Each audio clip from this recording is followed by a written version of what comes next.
There's been some very dodgy polling that's come out that shows perhaps half of Americans are happy to be more heavily involved in this war. Well, I can tell you, I've looked at the questions that led to that 50%, and it was, you could call it a push poll. It was not an accurate reflection. Other polling shows the figure closer to 1 in 4, where they want America to be more actively involved. I think as much as we absolutely detest what Putin has done, and we want to do everything we can to assist the Ukrainians to defend their country, that's a very different equation to sending our sons, our fathers, our brothers over there to fight.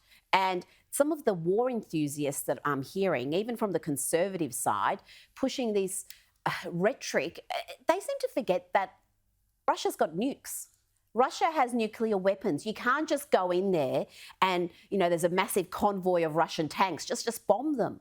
What if that... Well, beyond that, Rita... What if they use... You can't... We're dealing with a madman here. We're dealing with a man who's acting irrationally, and he's got nuclear weapons. You've got to consider the options. I don't buy the madman theory about Putin. I think that he knows exactly what he's doing. He's a gambler. He's calculating strategically. But at the same time, I also do not buy this war fever that is being pushed by much of the left in the U.S., much of the media, and certain elements of the right, you know, who are sort of the discredited neocon brigade, who are just looking for another conflict here.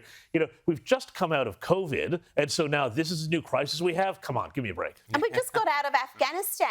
The US went in there with the best of intentions, left the place, arguably worse than it founded. The Taliban are in charge, and yet it wants to go and get involved in another war. I don't think the population is behind this, but there are strong elements between both the Democrats and the Republicans who are pushing for it. And you've got to wonder why. And you've got to wonder the big question: what handbag is General Milley going to take into the Situation Room?